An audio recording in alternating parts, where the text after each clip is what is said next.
ਤੋਂ ਪਹਿਲਾਂ ਖਬਰ लद्दाख ਤੋਂ ਪਹਿਲੀ ਖਬਰ ਦਿਖਾਉਣੇ ਆ। लद्दाख ਦੇ ਵਿੱਚ ਇੱਕ ਵੱਡਾ ਹਾਦਸਾ ਵਾਪਰਿਆ ਹੈ। ਸੰਤੁਲਨ ਵਿਗੜਨ ਕਰਕੇ ਇੱਕ ਟਰੱਕ ਜਿਹੜਾ ਹੈ ਉਹ ਹਾਦਸੇ ਦਾ ਸ਼ਿਕਾਰ ਹੋ ਗਿਆ।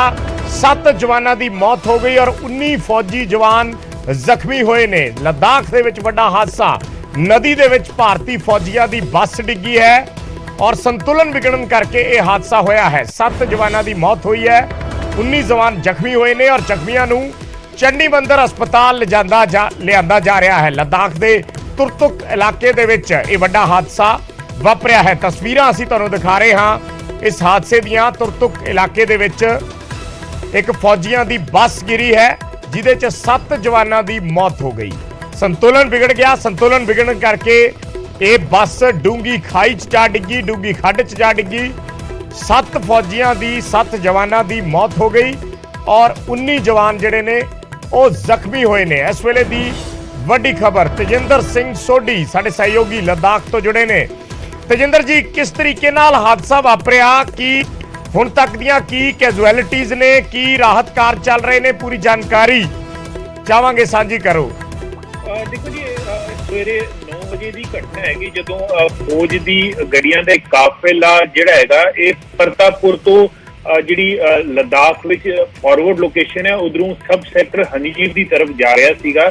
ਇਹ ਜਿਹੜੀ ਬੱਸ ਸੀਗੀ ਇਹਦੇ ਵਿੱਚ 26 ਫੌਜੀ ਜਿਹੜੇ ਸੀਗੇ ਸਵਾਰ ਸੀਗੇ। ਜਦੋਂ ਇਹ ਬੱਸ ਥੋਇਸ ਤੋਂ ਕੋਈ 25 ਕਿਲੋਮੀਟਰ ਅੱਗੇ ਗਈ ਸੀ, ਉੱਥੇ ਜਾ ਕੇ ਇਹਦਾ ਸੰਤੁਲਨ ਵਿਗੜਨ ਦੇ ਕਰਕੇ ਇੱਕ ਗਹਿਰੇ ਖੱਡ ਵਿੱਚ ਲਗਭਗ 60 ਫੁੱਟ ਗਹਿਰੇ ਖੱਡ ਵਿੱਚ ਇਹ ਬੱਸ ਡਿੱਗੀ, ਜਿਹਦੇ ਵਿੱਚ ਜਿਹੜੇ ਵੀ ਇਹਦੇ ਵਿੱਚ 26 ਲੋਕ ਸਵਾਰ ਸੀਗੇ ਸਾਰੇ ਸੀਰੀਅਸਲੀ ਇੰਜਰਡ ਹੋ ਗਏ।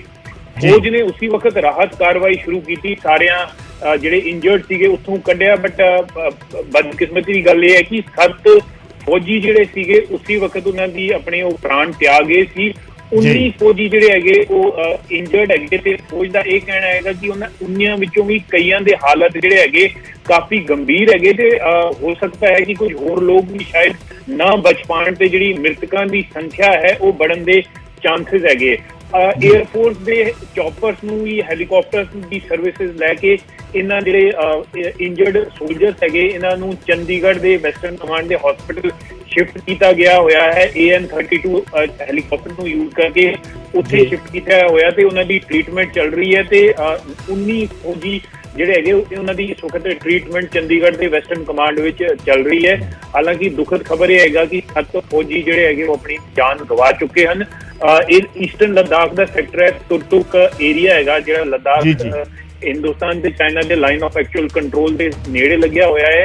ਤੇ ਇਹ ਗੱਡੀ ਜਿਹੜੀ ਸੀਗੀ ਇਹ ਟ੍ਰਾਂਜ਼ਿਟ ਕੈਂਪ ਪ੍ਰਤਾਪਪੁਰ ਤੋਂ ਸਬ ਸੈਕਟਰ ਹਨੀਫ ਜਾ ਰਹੀ ਸੀ ਤੇ ਜਦੋਂ ਸੰਤੁਲਨ ਵਿਗੜਿਆ 60 ਫੁੱਟ ਗਹਿਰੀ ਖਾਈ ਵਿੱਚ ਜਿਹੜਾ ਇੱਕ ਦਰਿਆ ਹੈਗਾ ਸਹਿਯੋਗ ਰਿਵਰ ਉਹਦੇ ਵਿੱਚ ਜਾ ਕੇ ਇਹ ਬੱਸ ਜਿਹੜੀ ਹੈ ਡਿੱਗੀ ਹੈ।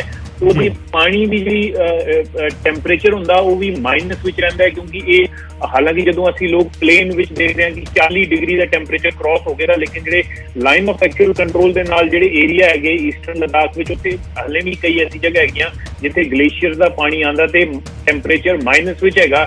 1 ਮਿੰਟ ਜਾਂ 2 ਮਿੰਟ ਵੀ ਪਾਣੀ ਨਾਲ ਰਹਿਣ ਨਾਲ ਜਾਨ ਜਾ ਸਕਦੀ ਹੈ ਕਿਉਂਕਿ ਹਾਈਪੋਥਰਮੀਆ ਹੋ ਜਾਂਦਾ, ਠੰਡ ਦੀ ਨਾਲ ਜਕੜਨ ਨਾਲ ਖੂਨ ਜੰਮਣ ਨਾਲ ਮੌਤ ਹੋ ਜਾਂਦੀ ਹੈ ਤੇ ਉਹੀਓ ਜ਼ਿਆਦਾ ਵਜ੍ਹਾ ਰਹੀ ਹੈ ਕਿ 7 ਫੌਜੀ ਜਿਹੜੇ ਹੈਗੇ ਉੱਥੇ ਹੀ ਜਾਨ ਆਪਣੀ ਗਵਾ ਚੁੱਕੇ ਤੇ 19 ਜਿਹੜੇ ਹੈਗੇ ਉਹ ਇਸ ਵਕਤ ਆਪਣੀ ਜਾਨ ਦੇ ਵਾਸਤੇ। ਤੇਜਿੰਦਰ ਜੀ, ਇਹ ਸਾਰੇ ਇੱਕੋ ਬਟਾਲੀਅਨ ਦੇ ਸੀ ਜਾਂ ਅਲੱਗ-ਅਲੱਗ ਸੀ? ਦੇਖੋ ਜੀ, ਟ੍ਰਾਂਜ਼ਿਟ ਕੈਂਪ ਤੋਂ ਬੱਸ ਜਾ ਰਹੀ ਸੀ। ਟ੍ਰਾਂਜ਼ਿਟ ਕੈਂਪ ਦੈਟ ਮੀਨਸ ਕਿ ਅਲੱਗ-ਅਲੱਗ ਯੂਨਿਟ ਦੇ ਬੰਦੇ ਹੋ ਸਕਦੇ ਨੇ ਜਿਹੜੇ ਛੁੱਟੀ ਕੱਟ ਕੇ ਵਾਪਸ ਆ ਰਹੇ ਸੀਗੇ। ਇਹਨਾਂ ਦੀ ਲੋਕੇਸ਼ਨ ਸੀਗੀ ਸਬ ਸੈਕਟਰ ਹਨੀਫ ਜਿਹੜਾ ਉੱਥੇ ਈਸਟਰਨ लद्दाख ਵਿੱਚ ਹੈਗਾ ਤੇ ਛੁੱਟੀ ਕੱਟ ਕੇ ਲੋਕ ਜਿਹੜੇ ਫੌਜੀ ਸੀਗੇ ਇਹ ਵਾਪਸ ਆਪਣੀ ਪੋਸਟਿੰਗ ਤੇ ਆ ਰਹੇ ਸੀ ਤੇ ਹੋ ਸਕਦਾ ਕਿ ਅਲੱਗ-ਅਲੱਗ ਯੂਨਿਟ ਦੇ ਲੋਕ ਹੋਣ। ਫਿਲਹਾਲ ਜਿਹੜੀ ਫੌਜ ਨੇ ਇਸ ਬਾਰੇ ਕੋਈ ਜਾਣਕਾਰੀ ਨਹੀਂ ਦਿੱਤੀ ਹੈ ਕਿ ਇਹਨਾਂ ਦੀ ਯੂਨਿਟ ਕਿਹੜੀ ਸੀਗੀ, ਬਟਾਲੀਅਨ ਕਿਹੜੀ ਸੀਗੀ, ਬਟ ਫੌਜ ਨੇ ਇਹ ਦੱਸਿਆ ਹੋਇਆ ਕਿ 26 ਫੌਜੀਆਂ ਦੀ ਜਿਹੜੀ ਬੱਸ ਸੀਗੀ ਇਹ ਟ੍ਰਾਂਜ਼ਿਟ ਕੈਂਪ ਪ੍ਰਤਾਪਪੁਰ ਤੋਂ ਫਾਰਵਰਡ ਲੋਕੇਸ਼ਨ ਹੈਗੀ। ਫਾਰਵਰਡ ਲੋਕੇਸ਼ਨ ਮਤਲਬ ਲਾਈਨ ਆਫ ਐਕਚੁਅਲ ਕੰਟਰੋਲ ਜਿਹੜਾ ਚਾਈਨਾ ਨਾਲ ਸੱਟਿਆ ਹੋਇਆ ਬਾਰਡਰ ਹੈਗਾ ਉੱਥੇ ਜਾ ਰਹੀ ਸੀ ਤੇ ਸਬ ਸੈਕਟਰ ਹਨੀਫ ਦੇ ਲਗਭਗ ਜਦੋਂ ਇਹ ਥੋਇਸ ਜਿਹੜਾ ਇਲਾਕਾ ਹੈ ਥੋਇਸ ਕੋਲੋਂ 25 ਕਿਲੋਮੀਟਰ ਦੂਰ ਸੀਗੀ ਜਿੱਥੇ ਇਹ ਬੱਸ ਨੇ ਸੰਤੁਲਨ ਖੋ ਦਿੱਤਾ ਤੇ ਸਹਿਯੋਗ ਰਿਵਰ ਜਿਹੜੀ ਹੈਗੀ ਜਿਹਦਾ ਟੈਂਪਰੇਚਰ ਮਾਈਨਸ ਵਿੱਚ ਰਹਿੰਦਾ ਹੈ, ਬੜਾ ਠੰਡਾ ਪਾਣੀ ਰਹਿੰਦਾ ਹੈ, ਉਹਦੇ ਵਿੱਚ ਜਾ ਕੇ ਇਹ ਬੱਸ ਡਿੱਗੀ, ਜਿਹਦੇ ਵਿੱਚ 26 ਜਿਹੜੇ ਜਵਾਨ ਸਵਾਰ ਸੀਗੇ, 7 ਦੀ ਮੌਤ ਉੱਥੇ ਹੀ ਇਵੈਕੂਏਸ਼ਨ ਦੇ ਵਕਤ ਹੋ ਗਈ ਤੇ 19 ਜਿਹੜੇ ਹੈਗੇ ਉਹ ਇਸ ਵਕਤ ਆਪਣੀ ਜਾਨ ਵਾਸਤੇ ਸੰਘਰਸ਼ ਕਰਦੇ ਪਏ। ਔਰ ਇਹ ਸਾਰੇ ਦੇ ਸਾਰੇ ਚੰਡੀਗੜ੍ਹ ਇਹਨਾਂ ਨੂੰ ਸ਼ਿਫਟ ਕੀਤਾ ਗਿਆ ਜਿਹੜੇ ਜ਼ਖਮੀ?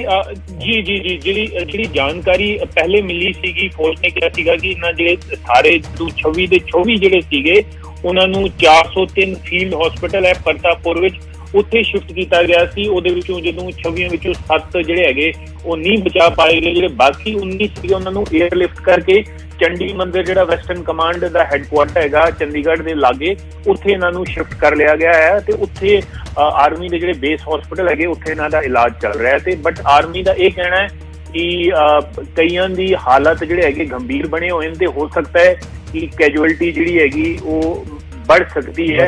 हालांकि सारा देश प्रार्थना करता पाया कि ਜਿਹੜੇ ਉਨੀ ਹੈਗੇ ਜਲਦੀ ਆਪਣਾ ਸਵਸਥ ਲਾਭ ਠੀਕ ਹੋ ਜਾਣ ਤੇ ਕੈਜੁਅਲਟੀ ਨਾ ਬਣੇ, ਮਗਰ ਡਾਕਟਰ ਵੀ ਪਰਮਾਤਮਾ ਦੇ ਆਸ ਹੋਏਗਾ ਉਹੀ ਉਹ ਕਰ ਪਾਣਗੇ, ਆਪਣੇ ਕੋਈ ਇਲਾਜ ਕਰਦੇ ਰਹਿਣਗੇ ਜੀ। ਧੰਨਵਾਦ ਤੇਜਿੰਦਰ ਜੀ ਇਸ ਪੂਰੀ ਜਾਣਕਾਰੀ ਦੇ ਲਈ। ਸਾਡੇ ਸਹਿਯੋਗੀ ਤੇਜਿੰਦਰ ਸਿੰਘ ਸੋਢੀ ਲੱਦਾਖ ਤੋਂ ਜਿਸ ਤਰੀਕੇ ਨਾਲ ਜਾਣਕਾਰੀ ਦੇ ਰਹੀ ਸੀ ਕਿ 7 ਜਿਹੜੇ ਜਵਾਨ ਸੀ, ਫੌਜੀ ਜਵਾਨ, ਅਨਫੋਰਚੂਨੇਟਲੀ ਉਹਨਾਂ ਦੀ ਉੱਥੇ ਹੀ ਡੈਥ ਹੋ ਗਈ, ਉਹਨਾਂ ਨੇ ਆਪਣੇ ਪ੍ਰਾਣ ਤਿਆਗ ਦਿੱਤੇ ਜਦੋਂ ਇਹ ਹਾਦਸਾ ਵਾਪਰਿਆ। ਇੱਕ ਬੱਸ ਜਿਹੜੀ ਲੈ ਕੇ ਜਾ ਰਹੀ ਸੀ 26 ਜਵਾਨਾਂ ਨੂੰ, ਉਸਨੇ ਅਚਾਨਕ ਬੈਲੈਂਸ ਉਸਦਾ ਵਿਗੜਿਆ, ਸੰਤੁਲਨ ਵਿਗੜਿਆ ਔਰ 60 ਫੁੱਟ ਡੂੰਘੀ ਥੱਲੇ ਜਾ ਕੇ ਨਦੀ ਦੇ ਵਿੱਚ ਬੱਸ ਡਿੱਗ ਪਈ ਜਿੱਥੇ ਮਾਈਨਸ ਟੈਂਪਰੇਚਰ ਹੈ। ਔਰ ਉਸ ਤੋਂ ਬਾਅਦ ਰੈਸਕਿਊ ਆਪਰੇਸ਼ਨ ਸ਼ੁਰੂ ਹੋਇਆ, ਨਾਲ ਦੀ ਨਾਲ ਫੌਜ ਨੇ ਕਾਰਵਾਈ ਕੀਤੀ, ਉਹਨਾਂ ਨੂੰ ਕੱਢਿਆ ਗਿਆ, ਪਰ ਉਦੋਂ ਤੱਕ 7 ਜਵਾਨ ਆਪਣੀ ਜਾਨ ਗਵਾ ਚੁੱਕੇ ਸੀ।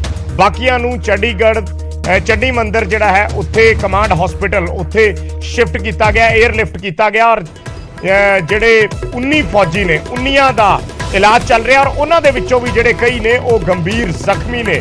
ਐਕਸਕਲੂਸਿਵ ਤਸਵੀਰਾਂ ਅਸੀਂ ਤੁਹਾਨੂੰ ਇਸ ਹਾਦਸੇ ਦੀਆਂ ਦਿਖਾ ਰਹੇ ਹਾਂ ਔਰ ਇਸ ਵੇਲੇ ਹਰ ਕੋਈ ਅਰਦਾਸਾਂ ਕਰ ਰਿਹਾ ਕਿ ਜਿਹੜੇ ਜ਼ਖਮੀ ਨੇ ਉਹਨਾਂ ਦੀ ਹਾਲਤ ਦੇ ਵਿੱਚ ਸੁਧਾਰ ਹੋਵੇ। ਹਾਲਾਂਕਿ ਕੁਝ ਜਵਾਨਾਂ ਦੀ ਹਾਲਤ ਬਹੁਤ ਜ਼ਿਆਦਾ ਗੰਭੀਰ ਹੈ। 19 ਜਵਾਨ ਨੇ ਜਿਹੜੇ ਇਸ ਵੇਲੇ ਜ਼ਖਮੀ ਨੇ ਔਰ ਉਹਨਾਂ ਨੂੰ ਕਮਾਂਡ ਹਸਪੀਟਲ ਚੰਡੀ ਮੰਦਿਰ ਦੇ ਵਿੱਚ ਸ਼ਿਫਟ ਕੀਤਾ ਗਿਆ ਜਿੱਥੇ ਉਹਨਾਂ ਦਾ ਇਲਾਜ ਚੱਲ ਰਿਹਾ। ਤੁਰਤੁਕ ਇਲਾਕਾ ਹੈ, ਤੁਰਤੁਕ ਲੱਦਾਖ, ਉੱਥੇ ਇਹ ਹਾਦਸਾ ਵਾਪਰਿਆ ਹੈ। ਮੰਦਭਾਗੀ ਘਟਨਾ ਵਾਪਰੀ ਹੈ ਜਦੋਂ ਇੱਕ ਬੱਸ ਦਾ ਬੈਲੈਂਸ ਵਿਗੜ ਗਿਆ। ਇਹ ਕੈਂਪ ਤੋਂ ਵਾਪਸ ਆ ਰਹੀ ਸੀ ਔਰ ਵਾਪਸੀ ਤੇ ਇਹ ਬੱਸ ਦਾ ਬੈਲੈਂਸ ਵਿਗੜਿਆ ਔਰ ਬੈਲੈਂਸ ਵਿਗੜਨ ਕਰਕੇ ਬੱਸ 60 ਫੁੱਟ ਡੂੰਘੇ ਖੱਡ ਦੇ ਵਿੱਚ ਜਾ ਡਿੱਗੀ ਜਿੱਥੇ ਥੱਲੇ ਨਦੀ ਵਹਿੰਦੀ ਹੈ ਔਰ ਨਦੀ ਦਾ ਜਿਹੜਾ ਟੈਂਪਰੇਚਰ ਹੈ ਉਹ ਮਾਈਨਸ ਦੇ ਵਿੱਚ ਹੁੰਦਾ ਹੈ। ਸੋ ਇਹ ਵੀ ਇੱਕ ਵਜ੍ਹਾ ਰਹੀ ਹੈ ਜਿਹੜੇ 7 ਜਵਾਨ ਜਿਹੜੇ ਨੇ ਜਿਨ੍ਹਾਂ ਦੀ ਜਾਨ ਚਲੀ ਗਈ ਔਰ ਬਾਕੀ ਜਿਹੜੇ ਜ਼ਖਮੀ ਨੇ ਉਹਨਾਂ ਨੂੰ ਹੁਣ ਉਹਨਾਂ ਦਾ ਇਲਾਜ ਚੱਲ ਰਿਹਾ ਕਮਾਂਡ ਹਸਪੀਟਲ ਚੰਡੀ ਮੰਦਿਰ ਦੇ ਵਿੱਚ।